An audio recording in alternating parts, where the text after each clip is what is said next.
Like I said, you'll never meet a hater doing better than you. I know why you hate me. You hate me because you're probably in the bed right now. You're probably an underachiever. You're probably somebody who doesn't want to do anything with your life. So, tell me about this mixtape of hate that you've made. So what started happening is as you get bigger, as you get more successful, you open the door for people to critique everything you do. And most of the people who are critiquing you usually aren't where you are. And all their critiquing comes from people who are really at a low level of life, which is sad. But what we do, people who are on the upper level, hearing the haters at the lower level, like I said, you'll never meet a hater doing better than you. True statement. I started having fun with it. So I'll go through the comments. While most people don't go through comments, I go through them intentionally to look for the bad ones. And while I'll block and delete you because the people on my page don't need that negative energy, I'll block and delete you, but I take a snapshot on my phone and I put it in the archive. So what happens is there's days where I'm like, you know what? I really don't want to do this today. And I'm like, oh, hang on. So I started making these mixtapes with all of these hate messages about people talking. And it became such a source of fuel that it was amazing because I know why you hate me. You hate me because you're probably in the bed right now. You're probably an underachiever. You're probably somebody who doesn't want to do anything with your life. So I make you question everything about yourself. So I'm going to continue making you question yourself by coming out here and being even more successful. So I listen to that while I run. I sometimes play it in the house, and it sometimes gets on Jennifer's nerves because I'm sitting and listening to somebody talk mad on a loop about me. And she's like, why do you do this? It's half comical and it's half inspiring. I'm actually inspired by it.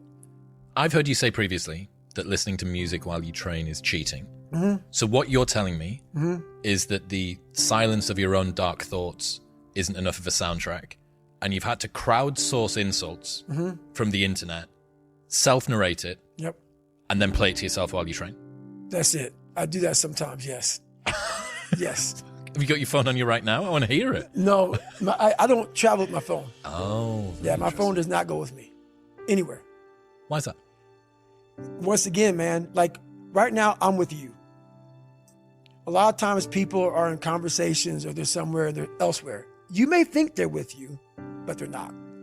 That phone is the biggest distraction in the world. When it comes time for the phone, I'm on the phone. When not, I don't use it. I'm all about being present where I'm at. So that's why that phone right now, we do have it. It's in your, it's silenced, it's off. So I do have my phone right now, but usually I don't take it anywhere I go. Got you. So while you're listening to the self-narrated insults of random people on the internet that you don't like, right? What are you thinking of while you're listening to that? While you're working out or while you're walking around the house? How that back in the day when I was sometimes getting bullied or in a dark place, how sometimes that would have bothered me. How I would want to clap back. I would want to be on there all day explaining myself to people. And how now I'm in a place now where I can hear it and I can actually enjoy it. I can actually know where it's coming from. I've studied it. So I don't just like listen to it and like make fun of it.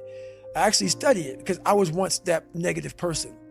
I was once that person who saw someone successful and didn't see how can I get there. I was like, oh, yeah, they're probably cheating or they're probably doing this. I was that negative person because I wasn't there and I didn't want to work to get there. So these people who hate on people, I've studied them and I've gained a lot of knowledge from them because I gained a lot of knowledge for myself when I was in that dark place. So it's almost like reflecting an older version of you back to yourself. 100%. I had this idea called the reverse role model. So in a lot of places, people might grow up and not have good role models around them. You know, like it would be great if I had someone that was my hero that could tell me how to be X, good in school, well with work, fantastic in relationships, whatever it might be.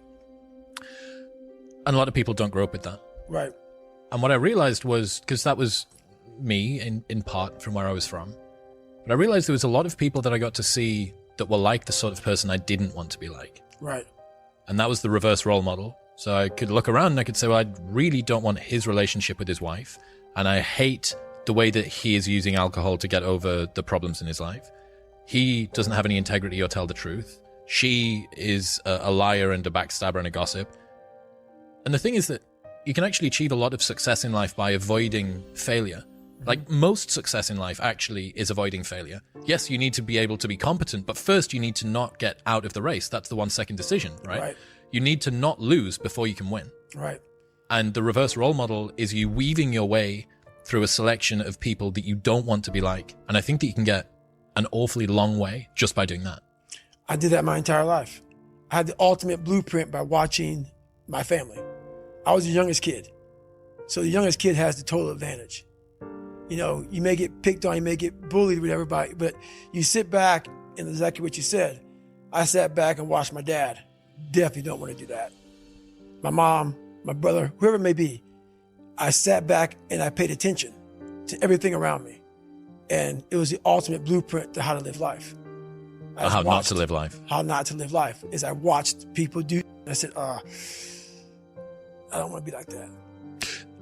I like what you said about how the criticism that you see from people is coming from a very unique place. Mm-hmm. I think if you got to see the inner texture of the people who don't like you's existence, you'd feel more pity than anger for the most part. I think you'd pity them. Yes. And that's a realization that's taken a long time for me to come up with, because everybody else feels, or to me, it always seems like everyone else has got it together. Because I get to see only what you choose to say, only what I'm around you doing that I get to see, whereas I get to observe my own inefficiency and foibles 10,000 times a second, right? I get to watch the texture of my own mind be completely unresponsive and useless. I see every single prideful decision, every single lie that I tell myself, every single time I make a promise and don't keep it. But I don't get to see that from everyone. So I'd always presume, because of this asymmetry, that everybody else had it sorted and I didn't. And it also made me think that everybody else's opinion was this perfectly balanced, well-researched, beautifully, they had me nailed down to a T. And what they were telling me was the truth. They could see something in me that I couldn't. And after a little bit of time and a good bit of building up of self-confidence, I realized that that's not the case. No. I have pity on a lot of people. I do. I used to get angry about it. Like there was this guy, I talked about it on Rogan, this guy from SEAL Team 6 who went out there when I started becoming more famous. He went out there and just tried to destroy me, tried to literally destroy me. Talked about how, he just totally lied. Had to get a lawyer against him, all kind of. And I was getting ready to sue this guy. I was going to sue him because he literally tried to destroy my character, my reputation. Went out there and just lied his off. And I thought to myself, it's about 2 months into it. I sat back and I started feeling sorry for this guy. Like really sorry for him. I was going to pull the trigger, sue him. And I said, I'm not going to sue this guy. I said, for you to be this person who comes on and lies and tries to literally tear down everything I've worked for, you are in a very, very bad place. Come to find out, he was in a very bad mental place. So I get what you're saying. I've learned to study people before I react, because there's no successful person in the world who's in a good headspace that's going to ever attack anyone in that kind of manner. There's always going to be something wrong with them. So you got to always dive a little deeper before you get your feelings hurt. Before you get your feelings hurt by that bully at school or that boss at work, take time. Take that 1 second to pull back and study them. Because most people who are in good places, they don't care about what you're doing. They don't care about what you're doing. They don't try to destroy you. They actually will try to build you up versus destroy who you are as a person. So that's where I'm at now in life, is most people who do that, they're in a very dark, dark place.